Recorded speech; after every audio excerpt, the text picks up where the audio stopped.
સત્સંગ માટેની આજ્ઞા તેમજ આપણા દેશ અને વિદેશના હરિભક્તોનો ત્યાગ અને સમર્પણ અને બલિદાનના અજોડ પ્રસંગો સાંભળીએ આ પ્રવચનમાં. આજે રવિવારનો પવિત્ર દિવસ છે. સવારે પરમ પૂજ્ય મોહન સ્વામી મહારાજ બોચાસનની અંદર દર્શન કરવા માટે પધારે.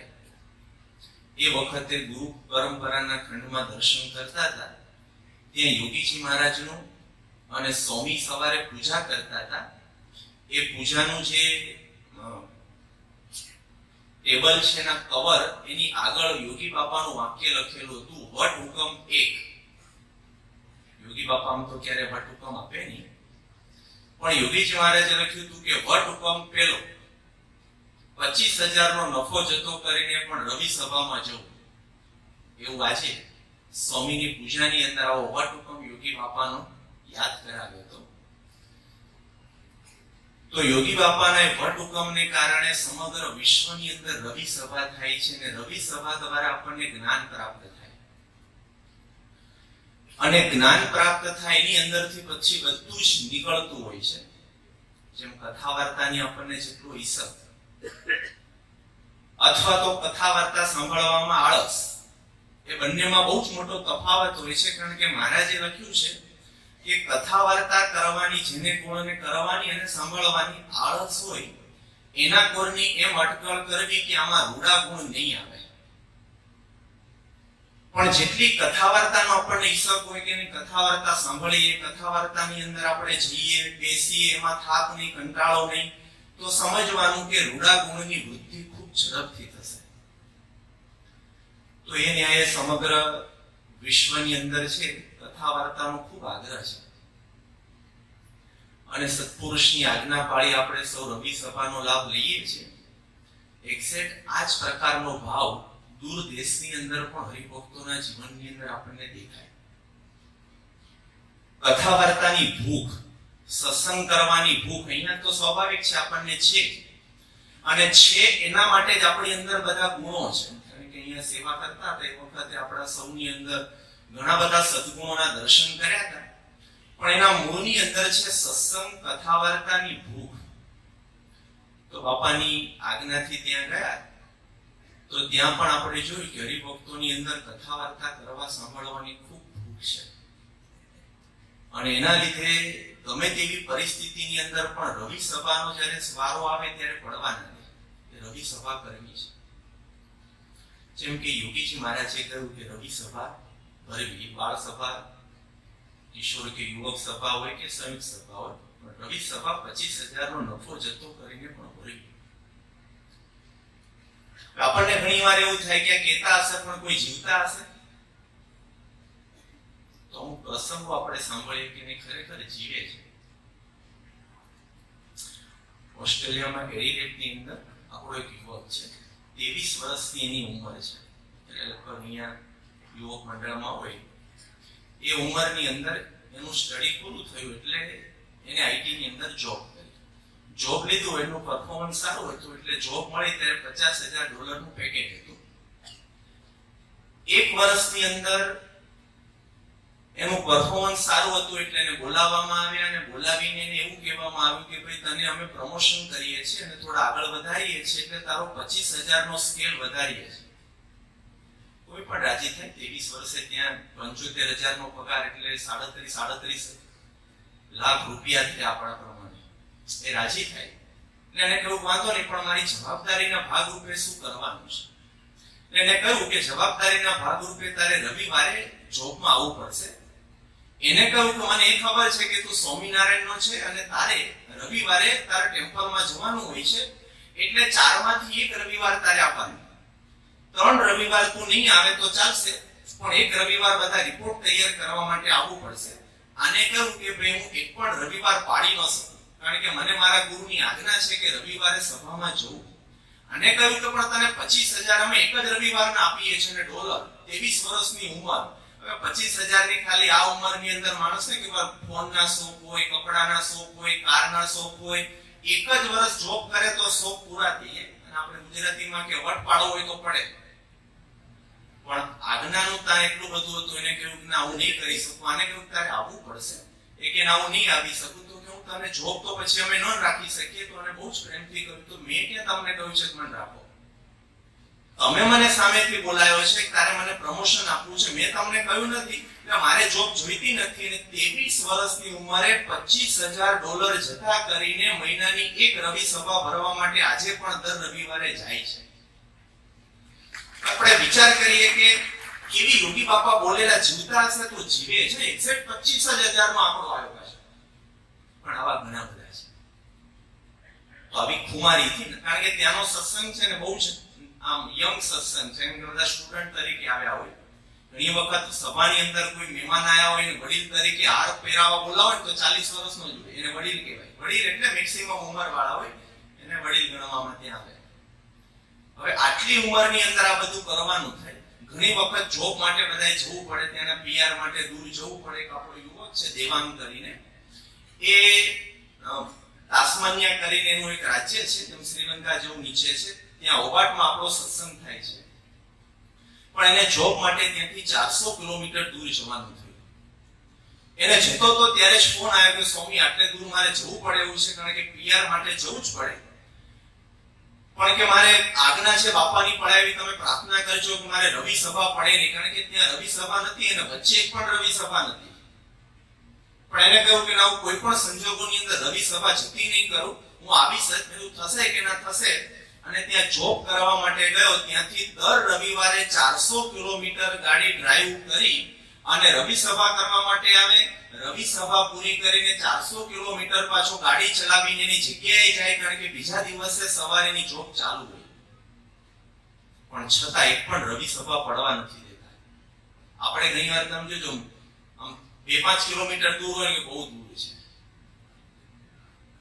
તે દર્શને આવવાનું હોય, તમે જોજો મંદિર નજીક જ ઘર લીધું હોય પણ પછી દૂર થઈ જાય.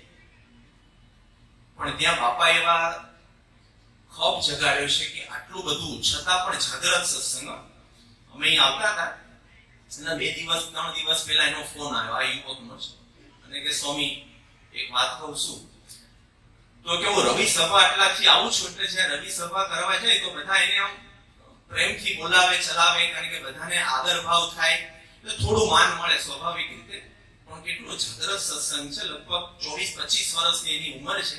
એને કહ્યું કે સ્વામી મને એવું લાગે છે કે હું ભરવા આવું છું, હું તો આજ્ઞા પાળું છું, એમાં કોઈ વિશિષ્ટ કામ તો હું કંઈ કરતો નથી, પણ લોકોને મારા પ્રત્યે થોડો આદર વધારે છે. હું જોઉં તો કંઈક નાસ્તો કરી આપે, કે તું દૂરથી આવે છે તો બીજું બધું મને મદદ કરતા હોય, તો મને એવું લાગે છે કે કદાચ આના કારણે મારી અંદર માનની વૃદ્ધિ થશે.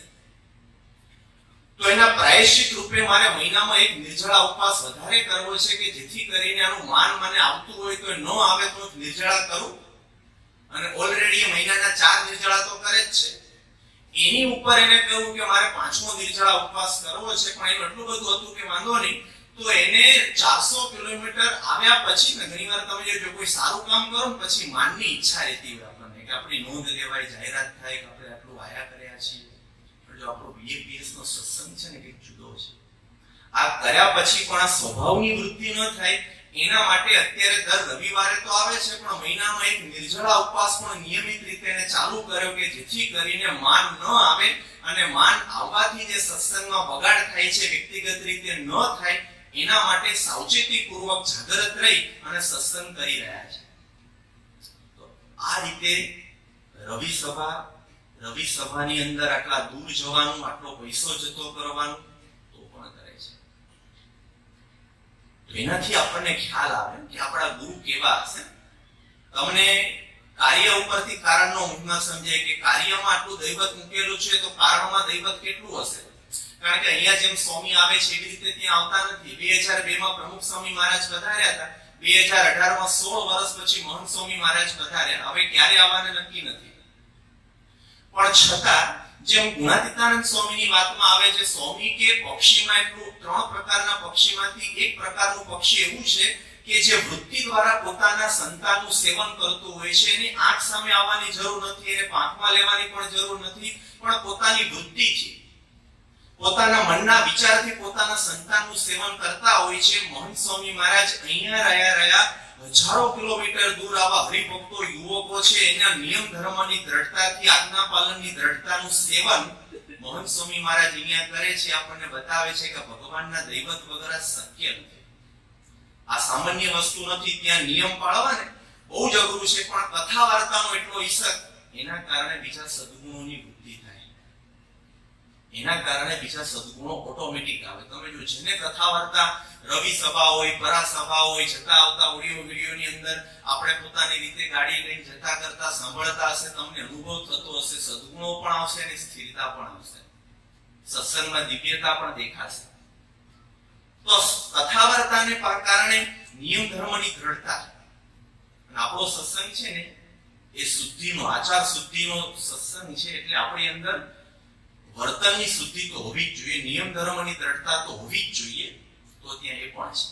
ઘણીવાર આપણે સાંભળીએ કે ત્યાં તો પરદેશમાં તો એવું લોકો માટે છે, બીએપીએસ ની અંદર એવું નથી. ઘણીવાર આના કરતા ત્યાં દ્રઢતા વધારે હોય. તો કેટલી દ્રઢતા? તો પહેલી વસ્તુ એ છે, કારણ કે આપણે છે ભગવાનની પૂજા કરવાની, સત્સંગી તરીકે પહેલું કામ ઉઠીને કરવાનું હોય પૂજા. તો ભગવાનની પૂજા કરવાની તો આપણે પૂજા કરીએ છીએ.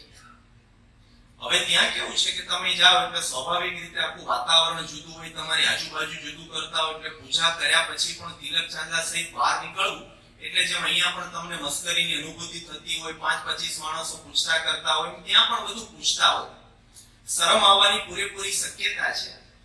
પરંતુ એ સમયની અંદર અથવા એવા વાતાવરણની અંદર પણ હરિભક્તો છે, કથા વાર્તાથી આ એક દ્રઢતા અને સ્વામીને રાજી કરવાનો ભાવ. કારણ કે પરમ પૂજ્ય મોહન સ્વામી મહારાજ જ્યારે સિડનીની અંદર હતા, 18 ની અંદર, તો સિડનીનો છેલ્લો દિવસ હતો. ત્યાં સ્વામી સભામાં જતા હતા, સાંજના 7 અને 5 વાગે 5 મિનિટ મોડું થઈ ગયું હતું. ગાડીની અંદર બેઠા અને ગાડીમાં બેઠા પછી સ્વામીને થોડો ત્યાં ગ્લાસમાંથી ખ્યાલ આવ્યો કે કપાળમાં તિલક ચાંદલો સ્નાન કરવાના લીધે ઘૂસાઈ ગયો છે. ગાડીમાં મોડું થતું હતું, છેલ્લો દિવસ હતો અને સાંજ પડી ગયેલી હતી. એટલે બધાએ કહ્યું સ્વામી આપણે જઈએ, મોડું થાય છે. સ્વામી કે ના, તિલક ચાંદલો નથી, આપણે તિલક ચાંદલો લઈ આવો. એટલે યુવકને કહ્યું, દોડીને સ્વામીના રૂમમાં ગયા અને સ્વામીના રૂમમાંથી પૂજામાંથી તિલક ચાંદલો લઈને આવ્યા. અને સ્વામી ગાડીમાં બેઠા બેઠા સાંજે 7 અને 5 વાગે એમને તિલક ચાંદલો કર્યો. હવે આ એમને તિલક ચાંદલાની એક મહિમા, એક ભાવ છે, એમને પોતાના વર્તન દ્વારા બતાવ્યો. એના કારણે હરિભક્તોમાં હતો, પણ સવિશેષ દ્રઢ થયો અને કેટલી હદ સુધી થયો.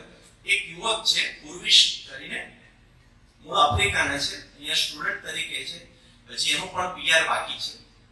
એનું ભણવાનું પૂરું થયું એટલે જોબ શોધતા હતા, પણ પોતાના ફિલ્ડની આઈટી ની જોબ હતી એને મળતી નથી. એટલે બીજી કોઈ પણ ક્લિનિંગ અને એમ કરીને પૈસા લેવાના, એટલે જોબ કરતા હતા. પણ સ્વાભાવિક રીતે હોય કે આપણને આપણા ફિલ્ડની જોબ મળે. અને 6 મહિનાથી ઇન્ટરવ્યુમાં પાસ નતા થતા, પણ છતાં એને બહુ જ શાંતિથી સત્સંગ સેવા અને બધું પ્રયત્ન કરતા. તેમાં એક વખત રવિવારે એમનો ઇન્ટરવ્યુ હતો. એને કહ્યું સ્વામી આજે ઇન્ટરવ્યુ છે, તું જવાનો છે કે ના? વિડિયો ઇન્ટરવ્યુ છે. તો પ્રાર્થના કરશું તારો લાગી જાય, કારણ કે ઘણા સમયથી તારે જોબ નથી સારી. અને એને ઇન્ટરવ્યુ આપ્યો, પછી પાછો મળ્યો. એને કહ્યું શું થયું ઇન્ટરવ્યુમાં સિલેક્ટ થાય? કે સ્વામી ઇન્ટરવ્યુ બહુ સારું થયું, અને બધાએ સામે 4 એના એચઆર વાળા હતા કે બધું પૂછ્યું, નોલેજ છે બધું આની પાસે સારું હતું, પેલા પણ રાજી થયા. અને પછી ફાઇનલ થયું કે અમે તને નોકરી ઉપર રાખીએ છીએ અને તારો પગાર છે $80,000 છે, એટલે કે એના આપણા 40 લાખ રૂપિયા થાય. કે 40 લાખનું પેકેજ સાથે તારો પગાર અમે તને ફાઇનલ કરીએ છીએ અને તું જોબ પર આવજે. આ નહીં ગમ્યું. એ 24 વર્ષે 40 લાખનો પગાર હોય તો કોને ના ગમે? એને ગમ્યું. પણ જેવું ઇન્ટરવ્યુ બંધ થતું હતું એટલે 4 માંથી એકની નજર તિલક ચાંદલા ઉપર પડી. એને કહ્યું કે આ શું છે? એટલે એને કહ્યું કે અમારા ધર્મનું ચિહ્ન છે. પણ એને કહ્યું કે તું રોજ તો નથી કરતો ને? કે ના, તો રોજ કરવાનું હોય. કે અમારી કંપનીમાં તો લો છે કે કોઈ પણ ધર્મનું ચિહ્ન, એવું નથી હિન્દુ, પણ કોઈ પણ ધર્મના ચિહ્ન સાથે અમારી કંપનીમાં જોબ કરી ન શકે. આને કહ્યું કે ભાઈ અમારો પણ નિયમ છે કે રોજ તિલક ચાંદલા સહિત છું. એ કે પણ તું એ વખતે કંપનીમાં આવે ત્યારે કાઢી નાખશે. કે ના, એવી રીતે હું ન કાઢી શકું. જો એટલી દ્રઢતા કે એટલે બહુ સમજાયો કે તારી પાસે હોશિયારી છે, નોલેજ છે, તો તું કાઢી નાખજે. એ કે એને હું નહીં કાઢી. તો બહુ ચર્ચા ચાલી. આ પણ માન્યો નહીં. પછી એને ફોન છે મ્યુટ પર મૂકીને પછી વાતચીત કરી, પાછું ઓન કર્યો અને એને કહ્યું કે જો તું તિલક ચાંદલો તારો ધાર્મિક ચિહ્ન નહીં કાઢે તો અમે તને જોબ પર નહીં રાખી શકીએ. તો પહેલા કહ્યું તો કઈ વાંધો નહીં, તમે જોબ પર નહીં રાખો તો મારે રહેવું પણ નથી. મારા તિલક ચાંદલાને કાઢીને હું જોબ પર નહીં રહું. અને એને 80,000 એટલે 40 લાખનું પેકેજ જતું કરીને તિલક ચાંદલાની લાજ રાખવા સારું નોકરી જતી કરી દીધી. ઘણીવાર આપણને એવું થતું હોય કે તિલક ચાંદલો શું ખબર હોય કે ન હોય, એની કિંમત કેટલી? 40 લાખ તો આણે ચૂક્યા. કદાચ આને 40 લાખથી ઉપર ગયું હોત ને તો આની તૈયારી હતી જ નહીં. ઘણી વાર એમ કેટલે સુધી હશે તો વાંધો નહીં, પછી બહુ થશે છોડ દેશું, એવું નહીં. કારણ કે તિલક ચાંદલાથી ખબર પડે કે આ સ્વામિનારાયણનો છે, બીએપીએસ નો છે. યોગી બાપા કહેતા કે ગુરુને કોઈ દિવસ છુપાડવાની. તમારો ચહેરો જોઈને ખબર પડે કે સ્વામિનારાયણ એવું બોલે, તમે ના કરો એટલે ગુરુને છુપાડે. કે ભાઈ યોગી બાપા કે ગુરુને છુપાડવા એ પાપ છે. તો કે આપણે એવું પાપ નથી કરવું. ભલે નોકરી નહીં મળે તો આપનાર એ છે આટલા પગાર જતા કરીને પણ આવા પ્રકારની નિયમ ધર્મની દ્રઢતા છે ને રાખે છે. તો કેટલી દ્રઢતાથી વાર્તા હશે. આપણો એક યુવક છે, ના લગ્ન થયા પછી બાપાના આશીર્વાદથી એને બાળકનો જન્મ થવાનો હતો. હવે બાળકનો જન્મ થવાનો હતો પણ ભગવાનનું કરવું લગભગ 4 વીક પહેલા પ્રીમેચ્યોર બોર્ન થઈ ગયું. હવે તમને ખ્યાલ છે પ્રમાણે પછી એને ઓક્સિજનની પેટીમાં રાખવો પડે, એના મધરનું એને દૂધ એને મળે નહીં. એટલે હોસ્પિટલ પોતે પોતાની રીતે તૈયાર કર્યું, ત્યાં તો બહુ રિસર્ચ કરી બધું તૈયાર કર્યું. એ ફૂડ એને આપે, જ્યાં સુધી એનું બેલેન્સ ન થાય ત્યાં સુધી આપે. હવે આ યુવક હતા, એને ચિંતા તો હતી જ, અને આશીર્વાદ સંતોને એને બધી કે ભાઈ આવું થયું છે તો હવે વાંધો ન આવે, સમય નીકળી જાય, એ બધું તો થતું. પણ એની સામે એને તરત જે ફૂડ આપવાનું હતું ને, ફૂડ ડોક્ટર એને આપવા માટે જતા હતા. જે હોસ્પિટલ બની ત્યારથી દરેકને આ જ ફૂડ આપતા હતા, જ્યારે આવો કોઈ કેસ બને તો એ ફૂડ આપવા માટે જતા હતા. આને ફૂડમાં વાંચ્યું તો એની અંદર એવું હતું કે વધારે પુષ્ટિ મળે ને અને શરીરમાં થોડું સારું પોષણ થાય એના માટે એની અંદર ફિશનો પાવડર એડ કરેલો હતો. હવે તો નોનવેજ કહેવાય. આને તરત કહ્યું, એને કહ્યું કે આ નહીં આપી શકાય. એટલે કહ્યું પણ કેમ? તો કે અમે હિન્દુ છીએ. તો હોસ્પિટલ વાળાએ કહ્યું કે ઘણા બધા હિન્દુ અહીંયા આવે છે અને એની આવી તકલીફ હોય તો અમે એને આ જ આપીએ છીએ. અત્યાર સુધી કોઈએ ના નથી પાડી. એને કહ્યું કે અમે હિન્દુ છીએ, એમાં સ્વામિનારાયણ છું, એટલે મારા છોકરાને તમારે આ નહીં આપવાનું. પહેલા ટેન્શનમાં આવી ગયા કે આ નહીં આપે તો અમારી પાસેથી હોસ્પિટલે બીજું ફૂડ શોધ્યું જ નથી, અને આ તાજો જન્મેલો છે એટલે આને કોઈ પણ સંજોગે અમારે જીવાડવાનો હોય કે તમારો પ્રશ્ન છે, હું જાણું નહીં, મારા દીકરાના મોઢાની અંદર આ વસ્તુ જવી જોઈએ નહીં. એટલે બહુ સમજાવ્યા કે શક્ય જ નથી. તો પછી હોસ્પિટલમાં ત્યાં અહીં આવે તો એવું થઈ ગયું છે. એને કહ્યું કે જો અમે પ્રયત્ન કરીએ છીએ, બીજું પણ તું પેલા ફોર્મ ઉપર સાઈન કર કે આ નિર્ણયની અંદર વચ્ચે જો કંઈક થઈ ગયું તો જવાબદાર હોસ્પિટલ અને ડોક્ટર નહીં ગણે. કંઈક થઈ ગયું એટલે કે મૃત્યુ પામે, તું સાઈન કર. પહેલા કહ્યું કે જો મારા ધર્મને સાચવવા માટે કદાચ છોકરાને કંઈક થયું ને તો કંઈ વાંધો નથી, હું સાઈન કરું છું. તમે વિચારો 25-27 વર્ષની ઉંમરના એ માતા પિતાએ ફોર્મ ઉપર સાઈન કરી મારા છોકરાને નોનવેજ નહીં આપવાનું તમે સાઈન કરીએ છે, તમે બીજું શોધો. બાપાને વાત કરી, બાપા કે મળશે તે દ્રઢતા રાખી છે. તો અને 38 કલાક સુધી જન્મ પછી કોઈ પણ ફૂડ એના મોઢામાં ગયું ને. ડોક્ટરો બહુ ચિંતામાં, આખી હોસ્પિટલ ઊંચી થઈ ગઈ. 38 કલાક સુધી ફૂડ શોધ્યું કે ભાઈ આનું બીજું કયું છે કે તમે ગમે તે કરો, નહીં એટલે નહીં. 38 કલાક પછી મળ્યું, એને હોસ્પિટલે લેબમાં મૂક્યું કે કોઈ એલર્જી પછી નથી થતી. લેબ ટેસ્ટિંગ થયા પછી ફાઇનલ થયું, અને ફાઇનલ થયા પછી 38 કલાક પછી ફૂડ બાળકને આપવામાં આવ્યું. અને પછી એને કહ્યું હવે અમને વાંધો નથી, બાપાના આશીર્વાદ હતા એટલે એને કંઈ થયું નહીં. અત્યારે તો એકદમ રમતો કરતો થઈ ગયો છે, કંઈ થયું નથી. પણ મા બાપની ધર્મની દ્રઢતા ત્યાં સુધી હતું કે એક સંસારી તરીકે પુત્રની પ્રાપ્તિ થયા પછી એને બચાવવા કેટલો પ્રયત્ન થતો હોય છે, પણ આપણે ત્યાં એના કરતા પણ વિશેષ ધર્મને સાચવવા માટે વધારે અડગ હોય છે. આ બીએપીએસ નો સત્સંગ છે. આટલી દ્રઢતાથી પાળતા હોય તમે વિચારો, એક સંસારી ગૃહસ્થ હોય ને, તમે બહાર, આપણે તો અહીંયા હશે પણ બહારના માણસોમાં તમે પ્રસંગ કહો ને તો એ ગાંડો છે ને એમાં શું ચલાઈ લેવાય ને ભાઈ, તારા માટે ચલાઈ લેવાય. આના માટે નિયમ ધર્મ એ પ્રાણ બરાબર છે, એનો પ્રાણ નીકળી જાય એટલું હોય છે. જ્યારે આપણી દ્રઢતા હોય છે ત્યારે દ્રઢતા જોઈને મદદ કરે મુરારી. ભગવાન કશું થવા નથી દેતા, પણ આપણી કસોટી તો કરતા જ હોય છે કે કેવી દ્રઢતા છે. તો વિચારો આ સમયની અંદર કેવું થાય. આપણે કે 1-2 દિવસ ગયા હોય કે હવે આપતકાળ સમજી લે, 1-2 દિવસ કઈ ના મળ્યું તો હવે આપતકાળ છે. મારે જે શિક્ષાપત્રીમાં કહ્યું છે કે આપતકાળે ચલાવી લે, જાતે જ નિર્ણય. આપતકાળ એટલે શું? આપણે જો કે લગ્નમાં ગયા હોય તો હવે લગ્નમાં કે બીજું છે નહીં, પણ લગ્નમાં સવારે ખાઈને ગયા હતા, સાંજે પાછા આવી જવાના છે, વચ્ચેનો ટાઈમ છે. કદાચ ન ખાધું તો શું ફેર પડવાનો? પણ જો ધ્યાન નહીં રાખો ને તો શરૂઆત થઈ જશે. આપણે હરિભગત તરીકે જાય જ નહીં. આ તો ડુંગળી લસણ વાળું પણ ન જવું જોઈએ. અને ત્યાં ઘણી વખત એવું થાય હરિભગત હોય તો 2 પ્રકારનો મેનુ આવી ગયો, એક વેજ ને એક નોન. એવું હોય VAPS ના સત્સંગીના કોઈ પ્રસંગમાં મેનુ 2 હોય કોઈ દિવસ? આપણા ત્યાં આવે છે તો એને સ્વીકારવાનું જોઈએ. એ વ્યવહાર એને રાખવો છે તો ધર્મની દ્રઢતા સાથે જ રાખવાનો. આપણો આ સત્સંગ છે ને ધર્મની દ્રઢતા ઉપર ઉભેલો છે. તો એ દ્રઢતા ખૂબ, આ તો એક બે પ્રસંગ પણ એટલી બધી ધર્મ નિયમની દ્રઢતા સાથે બધા જીવતા હોય છે, આપણે કલ્પી પણ ન શકીએ. પણ એ દ્રઢતાથી એટલે દૂર રહ્યા છતાં પણ જો સત્પુરુષ કેવી રીતે સેવન કરતા હોય છે, ઘણી વખત નજીક રહેવું બહુ જરૂરી નથી હોવું, પરંતુ સત્પુરુષમાં જોડાણને કારણે કેવા પ્રકારની દ્રઢતા થતી હોય છે, તો ધર્મની આવી દ્રઢતા. બીજું જ્ઞાન થાય. એકાંતિક ધર્મ કહેતા હોય ધર્મ જ્ઞાન, તો જ્ઞાનની પણ દ્રઢતા. જ્ઞાન થાય તો સુખી કહેવાય. ઘણી વખત આપણે આશીર્વાદથી નોકરી થઈ ગઈ, ઘર થઈ ગયું, ધંધો બહુ સારો થઈ ગયો, એકમાંથી બે થઈ ગયા, વ્યવસ્થા વધશે, પણ જ્ઞાન વગર સુખી નહીં થવાય. આજે સ્વામીની પૂજાની અંદર બાળકો જે બે કીર્તન વચ્ચે બોલે, બધા લગભગ ઓછામાં ઓછા 24 કે 25 બાળકો બધા જ્ઞાનની જ વાતો કરે. એક ગુણાતીતાનંદ સ્વામીની વાતોમાંથી કોટેશન જ્ઞાનનો બોલતા. સ્વામી બહુ રાજી થયા હતા. જ્ઞાન વગર ક્યારે સુખી ન થવાય. સત્સંગ અને કથા વાર્તાએ કરીને, સત્પુરુષની કૃપાએ કરીને આપણી અંદર સમજણ આવતી હોય છે, જ્ઞાન આવતું હોય છે. અને એટલા માટે સંતોએ કીર્તનમાં લખ્યું કે સખી સમજણમાં ઘણું સુખ છે. સુખ વ્યવસ્થામાં નથી, સમજણમાં છે. સત્સંગમાં આપણે આયા પછી પણ જેટલી જેની સમજણ વધારે એટલો સત્સંગમાં આપણને આનંદ આવે. જેટલી સમજણ ઓછી એટલું સત્સંગમાં મન દુઃખ વધારે. જેટલી સમજણ વધારે એટલો તમને આનંદ સત્સંગમાં બહુ જ આનંદ આવે. નતર બળતરા થાય. સત્સંગ જ હોય, રવિ સભા જ હોય, કાર્યકાર જ હોય, કાં તો મંદિરે દર્શન જ કરતા હોય, પણ અર્ધ બળેલા કાષ્ટની જેમ ધૂંધવાય કે મહારાજે પ્રાસાદિક શબ્દ મૂક્યો છે, એવી પર સમજણ સુખી કરે. ત્યાં બીજું કંઈ કહ્યું નહીં. સખી સમજણમાં ઘણો સુખ. પૈસામાં નહીં, નોકરીમાં નહીં, ધંધામાં નહીં, એવું કશું લખ્યું નહીં, સમજણમાં લખ્યું. અને સમજણથી સુખી થવું. ઘણી વાર આપણી ઈચ્છા કેવી હોય છે, ભગવાન આપણને આપણી ઈચ્છા પ્રમાણે બધું કરે, સુખી કરે. બાપા દયા કરજો, સુખી કરજો. પણ લિસ્ટ હોય. પ્રાર્થના તમે કરી હશે, દર્શન કરો, લિસ્ટ પણ હશે. સુખી કરજો, પણ આટલું હશે તો જ થઈશ. સમજો આજુબાજુનું આપશે ને તો કે આ નહીં, પેલું કેમ નહીં, એટલે ક્યારે મેળ જ નહીં પડે. લિસ્ટ રજૂ થાય તમે એવું કહો ભગવાન સુખી કરજો, હવે એને કરવા દો, એના પછી નહીં બોલો.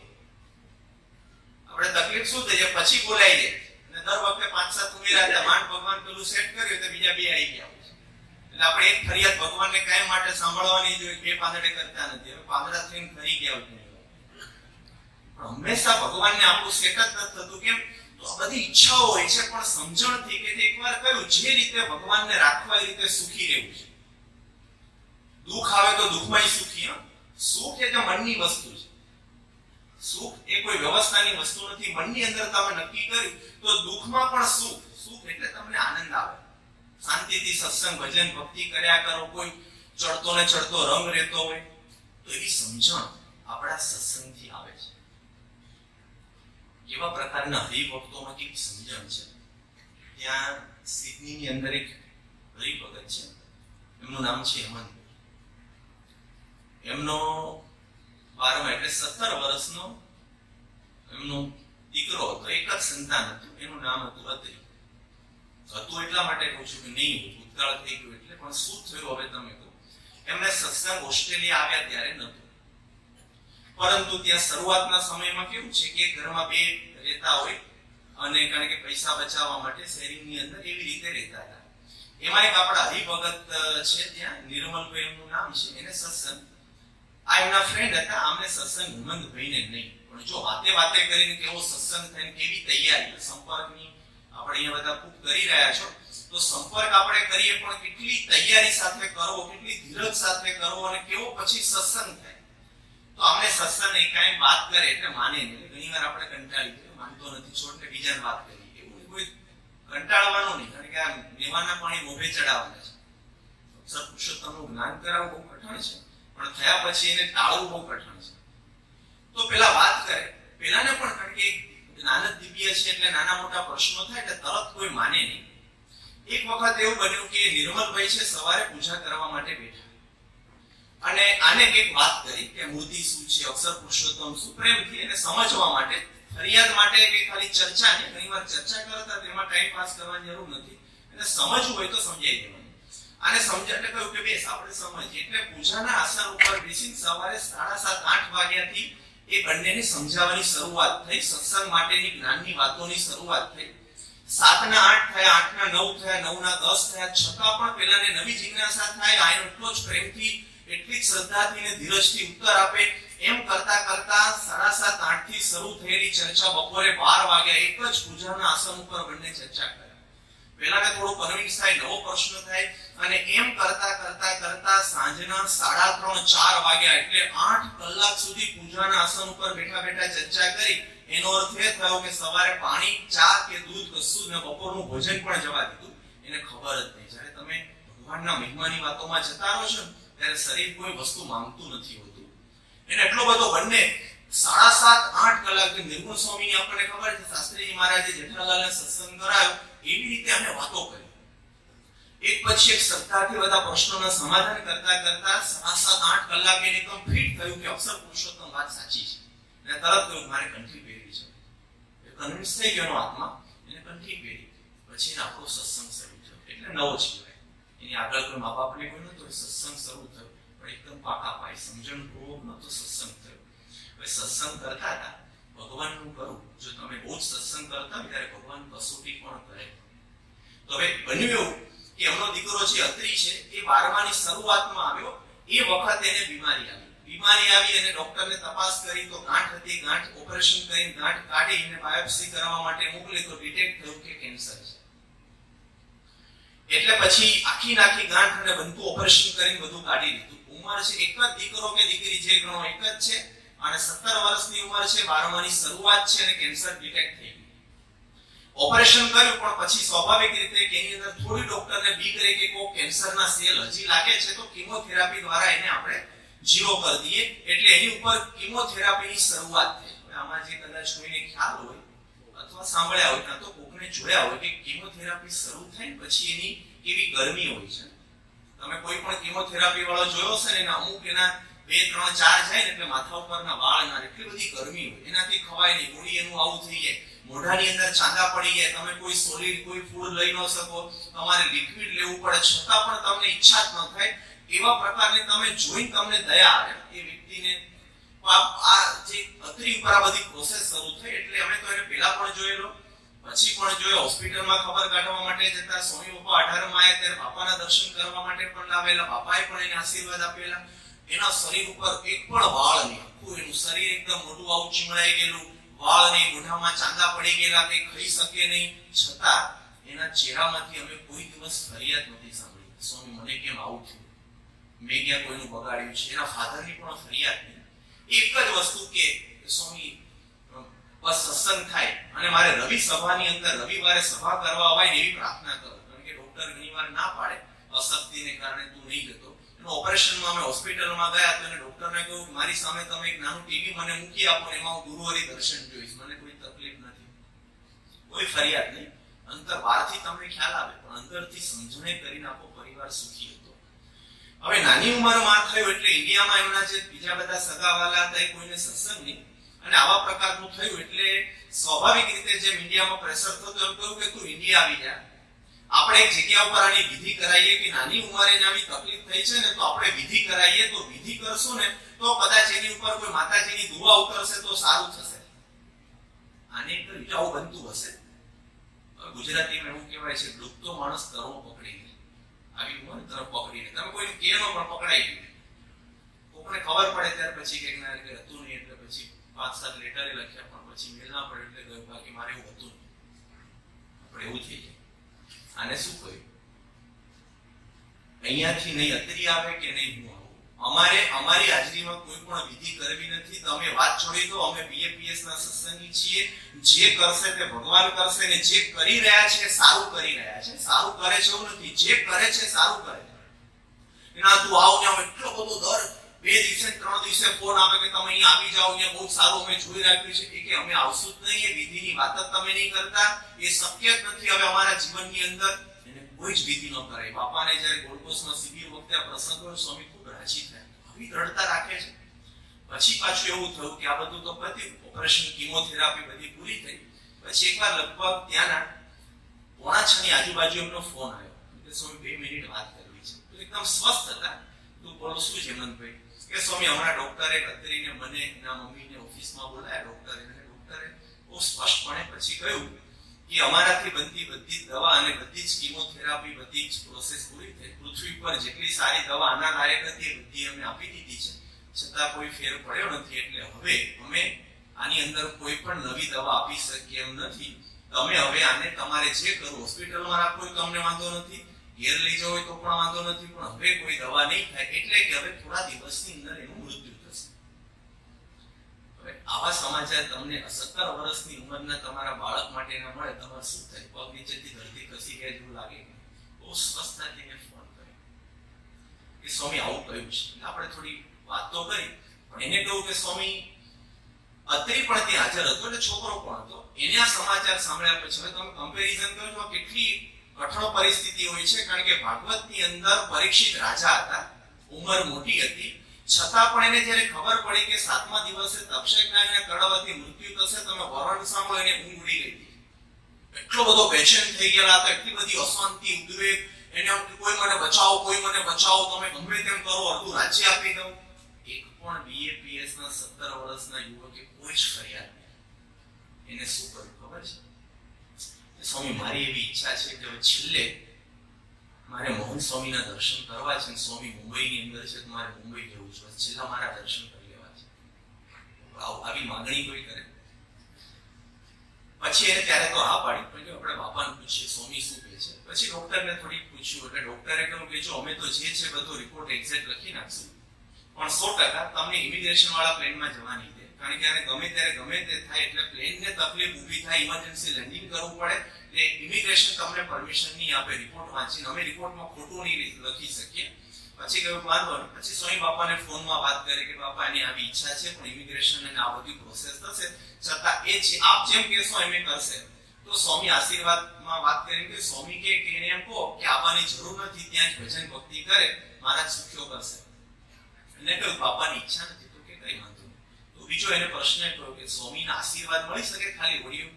તો આશીર્વાદ સામે મને બહુ બળ મળશે. પછી પાછું બાપાને કહ્યું બાપા આવી ઈચ્છા એની છે.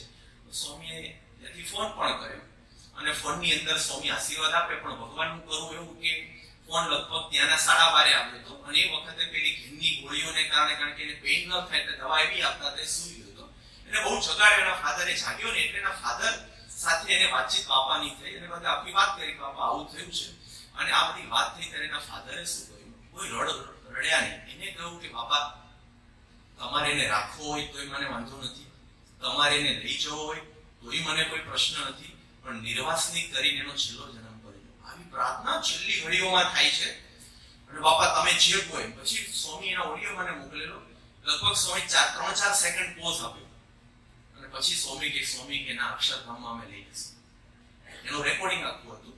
પછી એને કહ્યું બાપા કઈ વાંધો નહીં, અમને કોઈ પ્રશ્ન નથી, તમે જે રીતે કરવું હોય. પછી એ સવારે પહેલા ઓડિયો સાંભળ્યો જાગ્યો ત્યારે. પછી એનો ફોન આવ્યો, એકદમ હસતો હતો. પછી ખબર કાઢવા ગયા તો ત્યારે હસતો હતો. એ કે સ્વામી મારે તો રેકોર્ડિંગની અંદર આશીર્વાદ છે કે અક્ષરધામમાં જવાનું છે. લોકોને તો જાહેર સભામાં કહેલું છે, પણ મારું તો નામ દઈને બાપાએ કહ્યું છે કે અક્ષરધામમાં લઈ જશે. મને તો કોઈ ચિંતા જ નથી. એટલે આજે સત્સંગ કરેલા નિર્મલભાઈ છે ને એ પણ ત્યાં હતા. એટલે એ થોડા ઉદાસ હતા, અને આ આશીર્વાદ સાંભળ્યા એટલે એને પણ થોડું પેલું આવ્યું. એટલે આને ગમત કરી. આવા સમય અત્રીએ ગમત કરીને એને નિર્મલભાઈને શું કહ્યું કે નિર્મલ અંકલ તમને મારી ઈર્ષા આવે છે? કેમ? એ કે બાપાના આશીર્વાદ સાંભળીને કે મને અક્ષરધામમાં લઈ જવાના છે, રેકોર્ડિંગ આશીર્વાદ છે, તમને ઈર્ષા આવે છે કે તમારા જેટલું બધું ફાઇનલ રેકોર્ડિંગમાં નથી એવું થાય છે ને. આવી ગમત ક્યારે? ધામમાં જવાના દિવસો પહેલા ચાલે છે. કેટલું બધું સ્વસ્થ છે બાળકની અંદર. અને આ પ્રકારનો એને વાત કરી. પછી તો બધાએ બળ ને બધું આપ્યું. પછી અમે પણ ત્યાં ગયેલા. હવે આવી પરિસ્થિતિની અંદર હવે એના મનની સ્થિરતા અને વિચારતા કેવો સત્સંગ, કેવી રીતે ભગવાન પ્રેરણા કરતા હશે. હવે ત્યાં શું થયું કે એને ડોક્ટરને તો બધી ખબર હતી, કશું લેવાતું નતું, છતાં પણ પાણી અને જ્યુસની બોટલો તો આપવી પડે એના લો પ્રમાણે, એટલે ત્યાં મૂકે. એનાથી લેવાતું નતું, બધું છોડી દીધું હતું એને. એટલે પછી એને જેવું વાત થયું ને એટલે તરત જ એને નર્સ જે આવતી હોય ને એને એવું પૂછ્યું કે આ બોટલનું તમે શું કરશો? તો કે આ તો અમે ડસ્ટબિનમાં નાખી દઈશું. કારણ કે આખી બોટલ હોય પણ તમે કોઈને આપી ન શકો, કારણ કે ઇન્ફેક્શન લાગે, એટલે ત્યાંના લો પ્રમાણે એને ડસ્ટબિનમાં નાખવાની. તો આને કહું કે તો હું મારી રીતે ખાલી કરીને આનો યુઝ કરી શકું, તો કે શું કરવો છે? તો મૃત્યુની થોડા દિવસોની પહેલા એને શું કહ્યું ખબર છે? એ કે આ બોટલ એ કહ્યું, પપ્પા તમે વોશ બેસિનમાં ખાલી કરી નાખો. કેટલી સ્થિરતા અને ભક્તિ કેટલી હશે, કેવો સેવાનો ભાવ હશે. પપ્પા તમે કે કેમ કે પપ્પા બોટલ ખાલી કરી અને તમે બેગમાં ભેગી કરો. કે શેના માટે? તો ત્યાં સિડનીમાં ગવર્નમેન્ટ એવું છે કે તમે આપણે પાણીની બોટલ કે જ્યુસની બોટલ હોય એ તમે ગવર્નમેન્ટને જમા કરાવો એટલે તમને 10 સેન્ટ આપે પાછા, કારણ કે પ્રદૂષણ ઓછું કરવા માટે એવો લો છે અમુક સિટીમાં. તો 10 સેન્ટ એને પાછા આપે. તો કે પપ્પા આ જેટલી બોટલો હશે તો બધી ભેગી કરશો તો 10 સેન્ટ થશે, એટલે પછી હું મંદિરમાં પહોંચાડીશ, કારણ કે મારી બહુ જ ઈચ્છા હતી કે સિડનીમાં આવું શિખરબદ્ધ મંદિર બને છે તો આપણે સેવા કરવી છે, આપણી હાજરીમાં આવું બને છે તો આપણે ધન્ય થશું, સેવા કરવી છે. પણ હવે હું તો ધામમાં જવાનો છું, એટલે મારાથી તો તમારા બધાની જેવી મોટી આર્થિક સેવા નહીં થઈ શકે. તો હું જેટલા દિવસ હવે જઉં એટલા દિવસ આ બધી બોટલો હોસ્પિટલમાં મારા ભાગની આવે છે ને એ તમે ખાલી કરીને મૂકો અને એ આપણે મંદિરમાં મોકલશો. એના 10 સેન્ટ પછી જેટલા ડોલર થશે એટલી સિડની શિખરબદ્ધ મંદિરની અંદર મારી સેવા ગણાશે. તો તમે ખાલી કરીને ભેગી કરો અને મૃત્યુના બિછાના ઉપર બેઠા બેઠા છેલ્લા દિવસોની અંદર 10 સેન્ટની બોટલો હસતા હસતા તમે આમ જાણે કોઈ મોટું આમ ધંધાની અંદરથી પૈસા ઉપાડતા હોય ને એટલા હસતા હસતા એ 10 સેન્ટની બોટલોની બેગ ભરી અને મંદિરની અંદર મોકલાવી પૂર્ણ સંતોષ સાથે ને દેહ છોડે મારી છેલ્લી સેવા થઈ. આવી સમજણમાં તમે નાના મોટા દુઃખ કરે તમે આપણું તમારે જે હોય તમે વિચારો, અમારે કે આવે નહીં લેવલમાં. પણ જો સત્સંગથી સમજણથી સુખી રહેવા એ જ સત્પુરુષ આપણને મળે, તમને સ્થિરતા આપશે. તો આવો સત્સંગ છે. બીજો પ્રસંગ ઘણીવાર આપણને એવું છે કે સત્સંગ કરો દુઃખ કેમ આવ્યું, બાપા આપણી સામે કેમ જોતા નથી, મારા ઘરમાં જ કેમ આમ થયું, આવું આપણને બહુ રહે. બીજો પ્રશ્ન ઓછો હોય પણ સત્સંગને સત્સંગની રીતના હું પૂજા કરું, ધર્માદો આપું, રવિ સભાન, પૂનમ ને એકાદશી, તો આપણે જ એનો કોઈ જવાબ જ નથી, ભગવાન પાસે છે. પણ સ્થિર રહી શકો સમજણે કરીને તમારી પાસે છે. એક યુવક છે, અમે એના ઘેર પધરામણી કરવા ગયા, પૂજન કરાવતા, એને પૂજન કર્યું. નીચે એનો 3 વર્ષનો બાળક સૂતો હતો. એને ઉંચકી ઊભો કર્યો, હાથ પકડ્યો અને ચાંદલો કર્યો. પછી એને મને ક્યારે પહેલા તો વાત કરી જ નહોતી, એટલે પછી મેં એને પૂછ્યું કે શું થયું છે, કારણ કે એને કારણ કે આગળ સ્વામી આવી ગયેલા હતા, પૂજ્ય ત્યાગવલ્લભ સ્વામી, પૂજ્ય કોઠારી બાપા, કશી વાત કોઈને કરી જ નથી આ બાબતની. હવે એને કહ્યું હવે તમે સાંભળો. એને શું સ્વામી, એને જન્મજાત તકલીફ છે, અંધ છે, જોઈ નથી શકતો, 3 વર્ષનો દીકરો. હજી હવે તમે સાંભળતા જજો કેટલી પ્રોસેસ થઈ છે. સ્વામી એને એવા પ્રકારની બીમારી છે એટલે 3 વર્ષનો છે, જોઈ નથી શકતો. હવે જોઈ ન શકે ને એટલે બોલી ન શકે, કારણ કે શરૂઆત એવી રીતે ભાષાની થાય. બોલી ન શકતો એટલે સાંભળી પણ ના શકતો. એટલે 3 વર્ષની ઉંમરે ન તો જોઈ શકતો, ન તો બોલી શકતો, ન તો સાંભળી શકતો. હવે તમે સંસારમાં છો, તમે જુઓ તમારો છોકરો ખાલી અઠવાડિયું મોડો બોલતો થાય તો ટેન્શનમાં ગયો છે, બોલતો નથી. તમારે એના મોઢેથી પપ્પા, મમ્મી, બા એવું સાંભળવું, તમને બહુ આનંદ આવશે. જન્મ જેટલો જ આનંદ એના મોઢામાંથી શકતો. તમે વિચારો, બાળકના જન્મ પછી તમે બાળકને જોઈ શકો છો પણ બાળક મા બાપને જોઈ નથી શકતા. તમે બાળકનું નામ લઈને બોલાવી શકો છો પણ બાળક 3 વર્ષનો થયો છતાં પણ પોતાના માતા પિતાનું નામ બોલી નથી શકતો. તમારી કોઈ વાતને સાંભળી નથી શકતો અને તમારે એની જોડે દિવસો ઘરમાં પસાર કરવાના છે. એવું અઘરું પણ. એ જોઈ નતો શકતો એટલે એને ખબર નહોતી કે ઊભા કેવી રીતે રહેવાય, એટલે એનું માઇન્ડસેટ નહોતું, એટલે પછી એને ખબર જ નહીં કે આવી રીતે ઊભું રહેવાય ને બેસી શકે. એટલે મેડિકલ રીતે એના કારણે 3 વર્ષથી એ બેસી નતો શકતો, સૂઈએ. અને એવી તકલીફ એને ઓપરેશન થયેલા કે 3 વર્ષની ઉંમર એની ઉપર 14 નાના મોટા ઓપરેશન થઈ ગયા છે. 3 વર્ષની ઉંમરમાં 14 ઓપરેશન એની ઉપર નાના મોટા થઈ ગયેલા છે. અને કદાચ લાખમાંથી એક વ્યક્તિને જ આ રોગ લાગુ પડે, પણ છતાંય સ્થિર હતો. અને ઓપરેશનને આ બીમારીના પ્રતાપ એવું હતું કે છોકરો સીધું ખાઈ પણ નતો શકતો, સોલિડ કોઈ ફૂડ ખાઈ ના શકે. તમે ખાલી કલ્પના કરી લો, તમારા ઘરમાં 3 વર્ષનો બાળક આવી રીતે હોય, ખાય કશું ના ખાઈ ના શકે, તમારે પ્રેમથી કોઈ પણ લિક્વિડ જ્યુસ કે કોઈ પણ એનો ટેસ્ટ ના લઈ શકતો હોય, કોઈ ખાઈ ન શકતો હોય, એ ઘરમાં તમે એના માતા પિતા કઈ સારી વાનગી બનાવીને જમતા હશે. તમારા ગળા નીચે ઉતરી જાય, તમારો દીકરો તમારી નજર સામે સૂતો હોય કે ખાતો ન હોય ત્યારે તમને સારું બનાવીને ખાવાની ઈચ્છા થાય. એનો અર્થ એ થયો કે એના મા બાપ પણ સૌ સુકું લુકું ખાતા હશે, એટલી તો લાગણી હોય એવી પરિસ્થિતિ. બીજું કે રોગને કારણે બહુ તકલીફ થઈ ગઈ હતી એટલે દર અઠવાડિયે એને બ્લડ ટેસ્ટ કરવો પડે કે ભાઈ એમાં કંઈક શું થયું. બ્લડ ટેસ્ટ કરવો પડે એટલે બ્લડ લેવું પડે. હવે ખાય નહીં એટલે એની જે મસલ્સ અને વેઇન્સ ને બધું એટલું સારું ન હોય અને 3 વર્ષની ઉંમરથી એને શરૂ થયેલું પહેલેથી, તો એને અઠવાડિયે એક વખત ટેસ્ટ કરવાનો છે. તમને બધાને ખબર છે કે આપણું શરીર સારું છે તો પણ લગભગ તમે જો ઘણી વખત તમે જાઓ તો પહેલી જ વખતે બ્લડ નહીં લેવાય, એ કાઢવું પડશે, પકડાશે નહીં, એ નસ નહીં પકડાય, લોહી લેવાય એટલે બીજું તમને અંદર પિન મારે. આને કે સ્વામી આવું ઘણી વાર થાય. હવે તમારી નજર સામે તમે હવે ખાલી ગણો, તમને ગણાવું છું, દર અઠવાડિયે એક વખત એને લે. આપણે 3-4 વાર ભૂલીએ પણ એવરેજ 2 ની ગણીએ કે 2 વખત એક વખત લોહી લેવાય તો વર્ષના 52 અઠવાડિયા થયા એટલે 52 એટલે 104 વખત વર્ષની અંદર એને સોય મારી.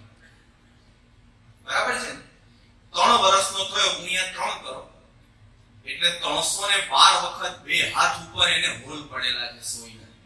એટલા કાણા પાડી દીધા છે અને આ ફરજિયાત છે કારણ કે ટેસ્ટ કરવો જ પડે. એના મા-બાપની નજર સામે થાય છે, એટલી વેદના છે. તમારે એક છોકરાને ઇન્જેક્શન મારવું હોય તો તમને કેવું દુખે છે. આવી પરિસ્થિતિની અંદર એ યુવક છે પોતે જીવે છે, એક પણ ફરિયાદ નથી કરતા. તમે એના ચહેરા ઉપર જુઓ તો એવું ના લાગે કે એના પરિવારમાં આવી તકલીફ હશે. અને દરેક રવિ સભાની અંદર બાળકને લઈને આવે. રવિ સભા પૂરી થયા પછી એના વાઈફ બાળકને લઈને જાય ત્યારે આ યુવક છે રવિ સભા પત્યા પછી મંદિરની સેવામાં જોડાય અને મંદિરની બધી ગાર્ડનિંગની સેવા કરતા હોય તો સેવા પૂરી થયા પછી શાંતિથી હસતા હસતા બધાને મળતા જાય અને ઘેર ગયા પછી આ દુઃખનું તો જોવાનું પણ અંતરની અંદર કરતા ભગવાન છે એ જીતે પણ કરી રહ્યા છે, એ આપણા સારા માટે કરી રહ્યા છે, આપણી કસર ટાળવા કરી રહ્યા છે, છોકરાના કલ્યાણ માટે કરી રહ્યા છે. એવા ભાવથી એટલા જ પ્રેમથી એની સેવા પણ કરે, સત્સંગ પણ કરે અને વ્યવહાર પણ ચલાવે. તમે જોઈને ખબર ન પડે કે આવું દુઃખ હશે પણ સત્સંગની સમજણે કરીને, અક્ષર પુરુષોત્તમના જ્ઞાને કરીને કદાચ કોઈ દુનિયામાં માની પણ ન શકે એવા દુઃખમાં પણ સુખી રહી શકે ને એવા આપણા હરિભક્તો છે અને એવો આપણો સત્સંગ છે. એ સત્સંગમાં આપણે બેઠા છે. આનો જો ઉપયોગ કરીશું ને તો આવી સ્થિતિને આમ કરો તે આવી સ્થિતિમાં પણ આ જ્ઞાન થશે. આપણે આ તમે આવા ઘણા છે, તમને એવું નહીં કે એક્સ્ટ્રીમ કે આવા પ્રસંગો પણ ઘણા છે કે ભગવાનની ઈચ્છાથી થાય અને નિષ્ઠા જ્યારે હોય ત્યારે આવું થાય. અને બહુ નિષ્ઠા કરી પછી આવી શરૂઆત થાય. આ સમજવાનું, કારણ કે મહારાજે ખરા હરિભગતની વ્યાખ્યા કરી છે 25માં. અમારો ખરો હરિભગત કોણ? તો મારે ખરા બનવું છે ને બધાએ. આપણે સત્સંગ કરે ખરા થવું છે ને, ખોટા તો કોઈ થવું જ નથી. તો વ્યાખ્યા ખાલી સાંભળી રાખો. મહારાજે લખ્યું કે અમારો ખરો હરિભગત કોણ? તો શરીરમાં દીર્ઘ રોગ આવે, ત્યાંથી શરૂઆત થાય છે. વ્યાખ્યા લખી એટલે આવશે ને, વ્યાખ્યા તો જ વ્યાખ્યા બને. શરીરમાં દીર્ઘ રોગ આવે, ખાવા અન્ન ન મળે અને પહેરવા વસ્ત્ર ન મળે. 3 કન્ડિશન મૂકી. તો એકેમાં આપણને ઈચ્છા નથી. દીર્ઘ રોગ આવે, તાવ આવ્યો, શરદી, એને નહીં ગણવાનો દીર્ઘ રોગ. કે થોડું બીપી હાઈ રહે છે એને દીર્ઘમાં નહીં ગણવાનું. દીર્ઘ રોગ એટલે આવા દીર્ઘ રોગ આવે, ખાવા અન્ન ન મળે, પહેરવા વસ્ત્ર ન મળે, છતાં પણ સત્સંગમાંથી રંચ માત્ર મોળો ન પડે અને દિન પ્રતિદિન રતિવા સરસ થાય, એ અમારો ખરો હરિભગત છે. ખરાની વ્યાખ્યા તો જો બીએપીએસ માં તમે કે રહેવા દઉં જોવો છો, વાંધો નથી. ખરા સુધી નહીં પહોંચાડતા મહારાજ, અહીંયા રહેવા દીધું. બોલો હવે આ વ્યાખ્યા પ્રમાણે બોલો ઈચ્છા ઓછી થઈ ગઈ નહીં, પણ છતાં એને કરવા છે એક વખત આવું લાવશે પણ સાથે સત્સંગની સમજણી કરીને તમને સુખી પણ રાખશે. અક્ષરધામ છતી દેહ પમાડશે. આવો સમજણ તો ધર્મની દ્રઢતા, આવા પ્રકારની સત્સંગની સમજણની દ્રઢતા, એની સાથે સાથે સત્સંગ કરાવવાની ધુવસ. ત્યાં કેવું છે કે પરદેશમાં જાઓ એટલે અહીંયા એવું ના હોય કે તમે નીચે બેઠા છો, આમાંથી બધાને કોઈ ખુરશી ઉપર બેઠું હશે એટલે તમારે ડીશ મૂકીને ઊભું થઈ જવાનું, બાકીનું પછી મોટા વળી, એવું ના હોય. એને જ બંને જણાએ જોબ કરવાની, બંને જણાએ છોકરા વાળા ફરતી સાચવવાના, બંને જણા એક રસોઈ કરે તો એકે વાસણ ઉઠાવવાના, બંને સેવા મંદિરમાં કરવાની. કારણ કે એ જ ગાય હોય દૂધની, એને દોવાની હોય, દેહ કરીને પણ એને દોવાની, ધર્માદામાં એને દોવાની હોય.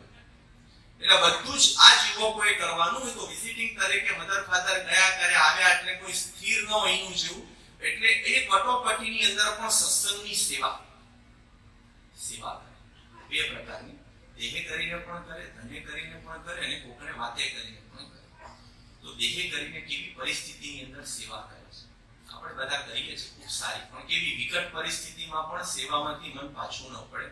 એક યુવક છે, એને ભગવાનનું કરવું કે થોડું કામકાજ ને બધું હતું, એમાં એક વખત એને એક સામાન્ય એટેક આવ્યો. એના કારણે પેરાલિસિસ નો હતો, એક અંગ થોડું થવા માંડ્યું. ડોક્ટરે જોયું, તપાસ કરી, એને કહ્યું કે બહુ તકલીફ વાળું છે, એટલે હવે તું બેડ રેસ્ટ કરજે, બહુ હલનચલન નહીં કરતો, ટ્રીટમેન્ટ બધી ચાલુ કરી, તું કે બહુ જતો નહીં. એને કહ્યું કે વાંધો નહીં, કરીશ, પણ રવિવારે મારે જવું પડશે, કારણ કે રવિ સભા ભરવાની છે. એને કહ્યું તું ન જાતો સારું છે, કે ના, રવિવારે તો હું જઈશ, તમે કોઈ સાવચેતી ચોક્કસ રાખીશ. એને કહ્યું કે તારી આંખ છે ને ડ્રાય થઈ રહી છે, કારણ કે આમ તું ખુલ્લી રાખે ને તો ડ્રાય થાય, જો બહુ થશે તો એ આંખે દેખાતું બંધ થશે, એટલે તું ન જા, કારણ કે તું જેટલો ચાલીશ એટલું તારે આંખ ખુલ્લી રાખવી પડે. એને કહ્યું કે હું એનો રસ્તો કરીશ, કઈ વાંધો નહીં, આંખને હું બંધ રાખીને બેસીશ. તો આંખને અહીંયા પેચ મારે અને બંધ રાખીને રવિ સભા કરે.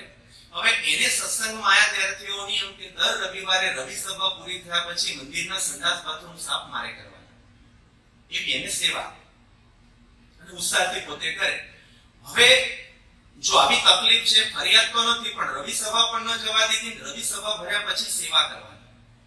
આમાં તો પૂરતું આપતકાળ કહેવાય, પૂરતું બાનું નહીં, પણ એક વાસ્તવિકતા જ કહેવાય. ભાઈ સેવા ન કરે તો કોઈ એને કે ને કેમ નથી આવતો, પણ એને સેવા જવા નથી દેવી. જો કેટલી દ્રઢતા હશે. તો સંડાસ બાથરૂમ સાફ કરવા માટે જાય, ડોક્ટરે કહ્યું હતું કે આંખ ખુલ્લી નહીં રાખતો, નહીતર બહુ તકલીફ જીવનભર રહેશે.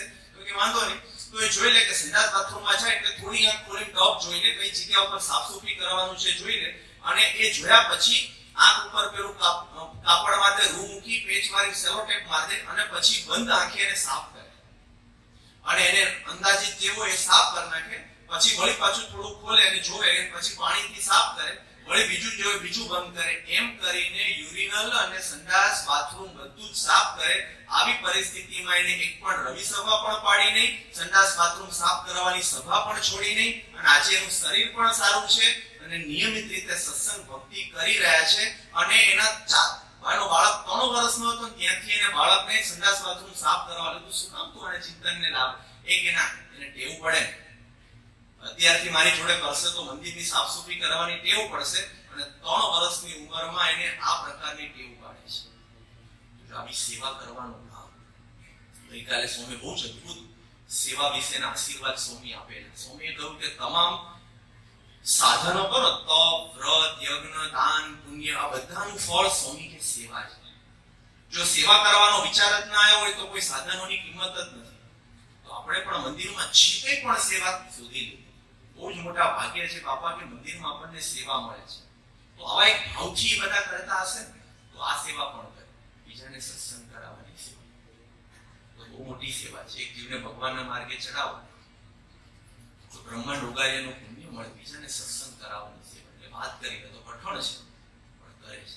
આપણે કેવું છે સમજો, જો કાર્યકર તરીકે હોય અથવા તો ક્યાંક આપણને અહીંયા કોઈને વાત કરવા જવાનું કેટલું છે, બાજુની સોસાયટી બહુ દૂર છે, ઘણીવાર આપવું પડી. તમે એમ કે અહીંયાથી નિકોરા નજીકમાં હોય મોકલો,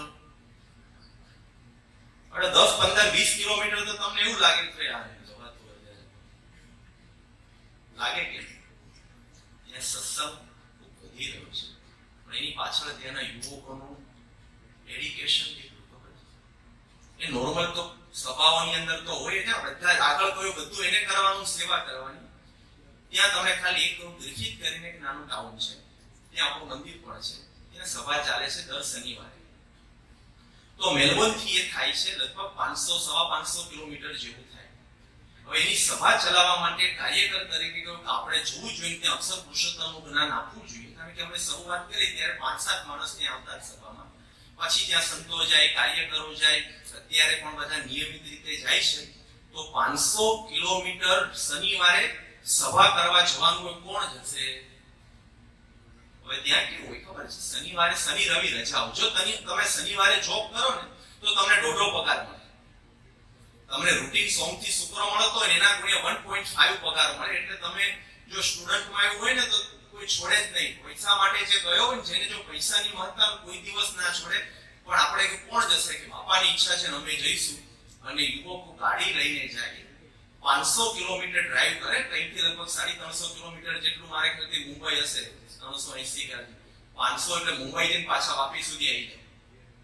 આટલી ખાલી સભા કરવા માટે, ગાડી લઈને સભા કરવા માટે જાય, તે અક્ષર પુરુષોત્તમની વાતો કરે, સત્સંગ કરે, બધાને મળે, હેતપ્રેમથી બેસે કરે, પાછા રાત્રે સભા પૂરી થાય એટલે આવે અને રવિવારે સવારે લગભગ વહેલી સવારે 3 થી 4 વાગ્યાની વચ્ચે પહોંચે, થોડો આરામ કર્યો ન કરો અને રવિવારની મુખ્ય મેલબોર્નની અંદર સભામાં એની પોતાની સેવા તો હોય જ, ત્યાં આવીને સેવાની અંદર જોડાઈ જાય. 11 કલાક સુધી એક જ દિવસની અંદર ગાડી ચલાવવાની, 4 કલાક ત્યાં મૂકવાના એટલે 15 કલાક થયા, આખી રાત માથે લેવાની, પણ છતાંય સત્સંગ કરાવવા માટે સંપર્ક કરીને વાતો કરીને કાર્યકરો જાય છે.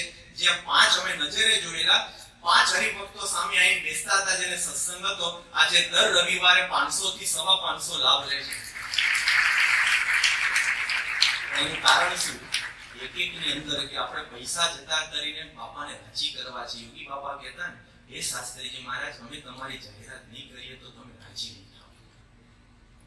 રાજી આજે હમણાં 2 જણને હાર પહેરાય ને, એમાંના એક ટીમના 2 સભ્યો આ છે.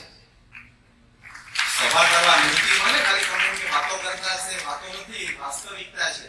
એનાથી પણ અગત્યનું પ્લેનમાં બેસીને રવિ સભા કરાવાય. હવે આ તો તમે માની જ નહીં શકો, તમને સેટ જ નહીં થાય.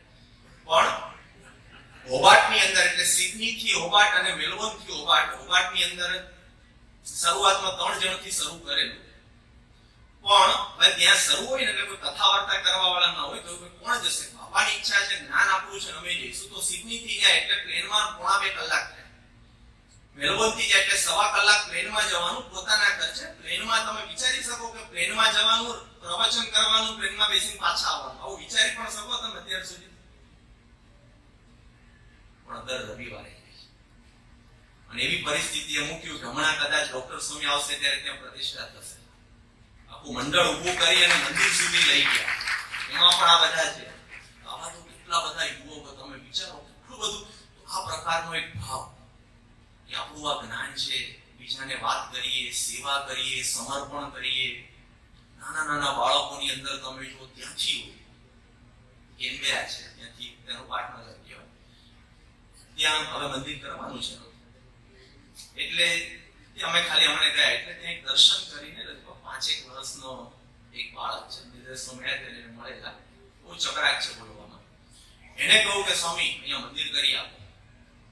મંદિર લાવવું ક્યાંથી છે? તારા પપ્પાને કે પૈસા આપે તો થાય ને. કે નાના ઘર વેચી દઈશ ને 5 વર્ષે. આપણને એમ કે આ તો છોકરાઓને શીખવાડ્યું એટલે હું નહીં લઉં. તો કે લાવો. અને ગયો કબાટ ખોલી, કાગળ લઈ આવ્યો, પેન્સિલ માંગી અને પેન્સિલ થી એને ડોક્યુમેન્ટ લખે ને એવા પ્રકારનું ડોક્યુમેન્ટ કે અહીંયા મંદિર થાય છે તો અમારી રાજી ખુશીથી આ ઘર છે ને આખા મંદિર માટે અમે આપીએ છીએ ને વેચીને પૈસા લઈને એમાંથી તમે મંદિર કરીશો એમ કરીને લખ્યું. દર્શન બારો અને એને મોકલ્યો. હવે કે કેવું છે?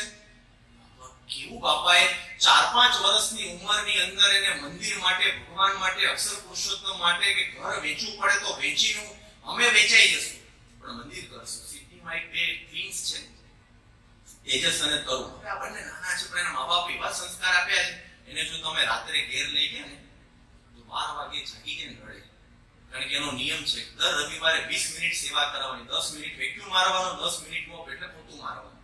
એ કર્યા વગર જો તમે એને ઘેર લઈ ગયા ને તો રાત્રે રડી પાછું મંદિર ખોલાવીને ગયા. મારી સેવા રહી ગઈ 3 વર્ષ.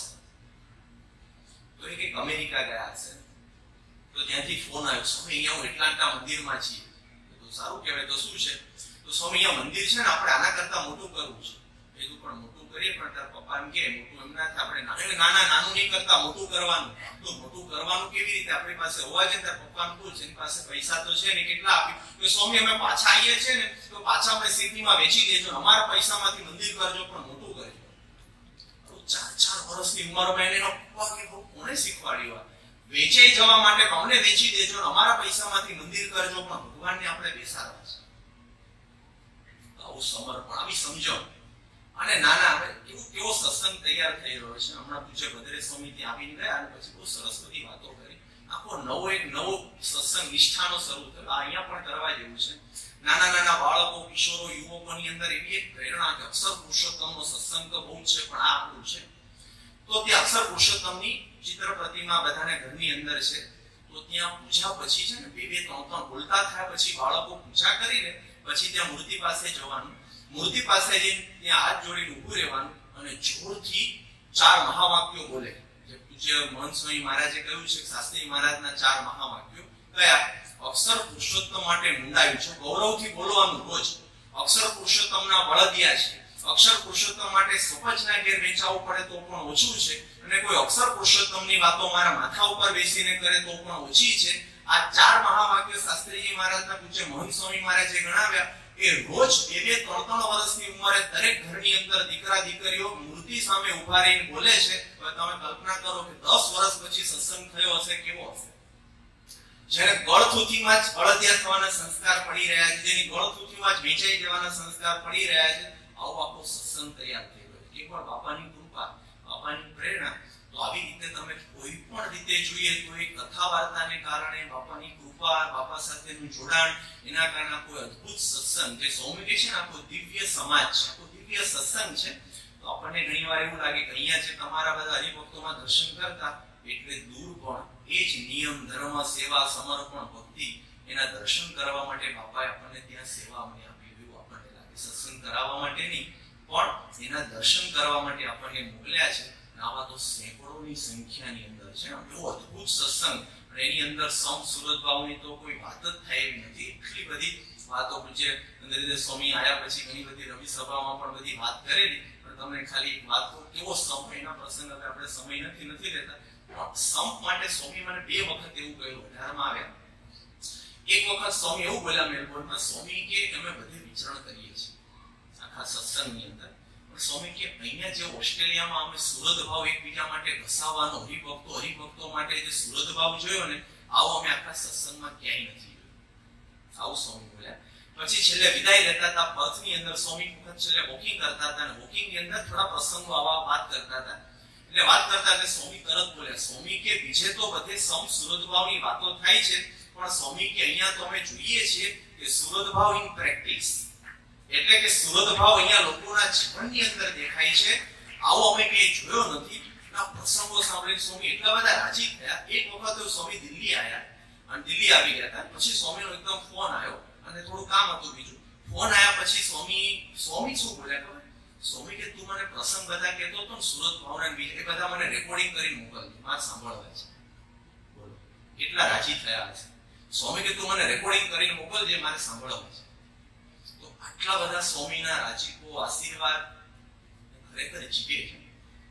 હજારો પ્રસંગો આવા છે કે જેમ પારાયણોની પારાયણો થાય, પણ મૂળની અંદર કોણ છે? સત્પુરુષ વૃત્તિ દ્વારા સેવન કરે છે એ દિવ્ય પુરુષ આપણને મળેલા છે. જો અહીંથી હજારો કિલોમીટર દૂર ત્યાં જો હરિભક્તોનું સેવન કરતા હોય તો આપણે તો નજીક છીએ. ઈચ્છા થાય ત્યારે દર્શન કરવા જવું, સેવાઈ જાય. તમે અહીંયા ગયા કે ચાલો જઈ આવીએ, રવિવાર છે અહીંયા જઈ આવીએ, તો નજીકમાં ગુજરાતમાં હોય તમે ગમે ત્યાં જઈ શકો. પેલા 500 કિલોમીટર રવિવારે જાય છે, 500 કિલોમીટરમાં તો આખું ગુજરાત આવી જાય કે ના આવી જાય. તો આપણે તો સામે જઈને સીધું જેનું સેવન કરી શકીએ એવી પૂરેપૂરી શક્યતાઓ છે.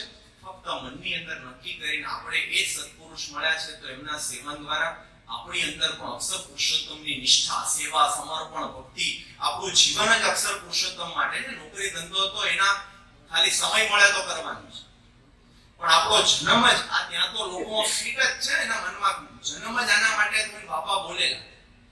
જયંતિ સ્વામીની ખબર હશે, સ્વામી રોસ્ટમ પર આવીને બોલ્યા. એક શિબિર હતી, શિબિરમાંથી સ્વામી પેલા બોલાય, સ્વામી કોઈ બધાને કહો તમે આયા નથી, બાપાએ તમને મોકલ્યા છે. બધા કે આપણે ઓસ્ટ્રેલિયા પહોંચી ગયા. પછી સ્વામીને કોઈ સંતોષ ના થયો એટલે સ્વામી વિદાય થતા રોસ્ટમ હતું, સ્વામી રોસ્ટમ ઉપર આવ્યા, અને રોસ્ટમ પર આવીને સ્વામી બોલ્યા કે યુવકોની શિબિર 1000 યુવક યુવતીઓ ભેગા થયેલા હતા. સ્વામી કે તમે બધા અહીંયા, તમને એમ લાગે છે કે અમે આવી ગયા. સ્વામી કે તમે અહીંયા કોઈ આયા નથી તમારા વિચારથી. સ્વામી બાપાએ તમને અહીંયા સત્સંગ કરવા અને કરાવવા માટે મોકલ્યા છે. આટલું યાદ રાખીને તમે જીવજો.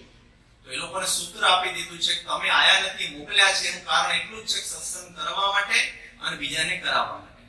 અને બધાના મનમાં ફિટ જ છે કે આપણે આવવાનું કારણ આ જ છે. તો આપણે અહીંયા જે કરી રહ્યા છે આપણું કારણ પણ અક્ષર પુરુષોત્તમ જ છે. એ જ સેવા, સમર્પણ, ભક્તિ અક્ષર પુરુષોત્તમ માટે જ કરવાનું છે. તો એવી ભગવાનને પ્રાર્થના કરીએ આવો અદ્ભુત સત્સંગ, સિદ્ધાંત, સત્પુરુષ એનો આપણને યોગ થયો છે. આવો એક દિવ્ય સત્સંગ સમુદાય છે. અહીંયા પણ એવા ઘણા બધા હરિભક્તો છે જ. એવું નથી ત્યાં છે, અહીંયા પણ હશે. ફક્ત નજર રાખીએ અને જાણવાની ઈચ્છા અને રાજી થઈએ, કોકનો પ્રસંગ સાંભળીને રાજી થઈએ અને કોકને વાત કરીએ. નતર સ્વામી હમણાં બોલેલા, સ્વામી કે જો આપણે કોઈને વાત ન કરી શકીએ અને મૌન રહીએ તો સ્વામી કે એમાં પણ માન અને ઈર્ષા છે ને, એટલે કોકની સારી વાત કરી નથી શકતા અને સાંભળ્યા પછી ગમતી નથી. તો એમાં માન અને ઈર્ષા છે એટલા માટે. તો એવું કઈ રાખ્યા વગર સારા ગુણ જોઈએ, બીજાને વાતો કરીએ તો આખો દિવ્ય સત્સંગની આપણને અનુભૂતિ થશે.